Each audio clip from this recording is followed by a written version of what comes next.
Dahil sa malapit na nga ang playoffs mga kaibigan ay nararamdaman na po natin ngayon ang matinding bakbakan dito sa Western Conference, kung saan talagang dikitan lang sa standing ang mga kupunan dito. Itong Minnesota Timberwolves ay tinalo lang naman nila ang San Antonio Spurs sa tambak na final score 141-124. Umabanti na ang kartada nila sa 37 wins at 29 losses. Talagang nakaabang lang sa Golden State Warriors isang pagkakamali ng GSW ay mapapalitan sila ng Wolves sa rank number 6. At hindi lang Minnesota ang gustong humabol sa rank 6 sa West pati din po itong grupo ni Kawhi Leonard.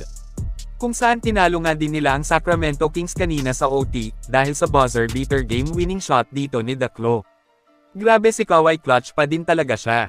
Dahil sa panalo ng Los Angeles Clippers ay may hawak na rin silang kartada ngayon sa 35 wins at 29 losses, kasalukuyang nakaupo sa number 8 seed sa West. 2 games lang ang pagitan sa number 6 na Golden State Warriors at 1 game lang ang pagitan dito ng Warriors at Wolves. Kaya mainit ang agawan ng pwesto sa Western Conference. Hahabol pa dyan ang Sacramento Kings at Phoenix Suns ni Kevin Durant.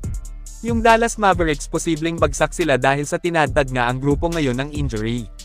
Para sa Golden State Warriors ay kinakailangan po na ipanalo nila ang mga paparating pa nilang mga laban para hindi maagawan sa number 6 seed, para masiguro din nga nila ang pagpasok ng playoffs this season.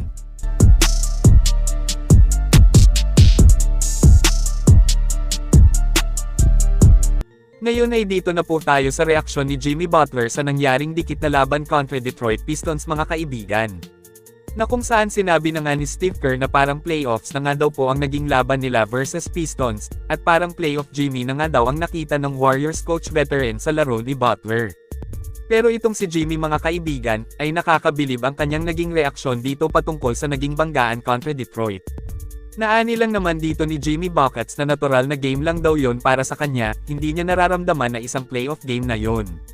Kumbaga chill lang ang former Heat superstar, gusto niyang sabihin dito na iba ang laro ng playoff Jimmy pagdating sa totoong playoff game.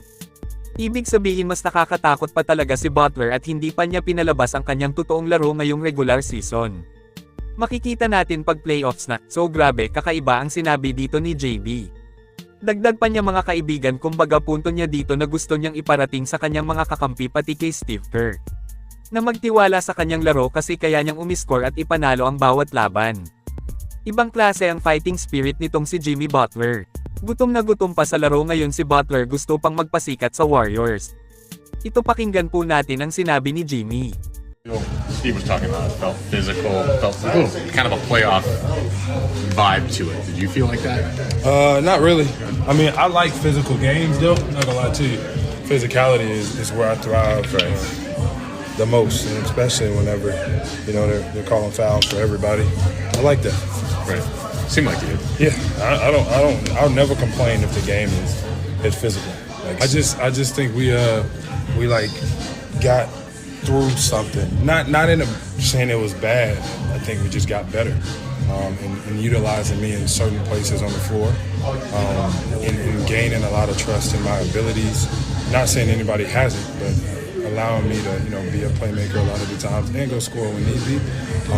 There was a hurdle that we got over, and now that that's behind us, we're still trying to get better every day. How do you? I feel like I can score whenever I would like to, but I really do love to get my teammates involved and get the ball to the open guy.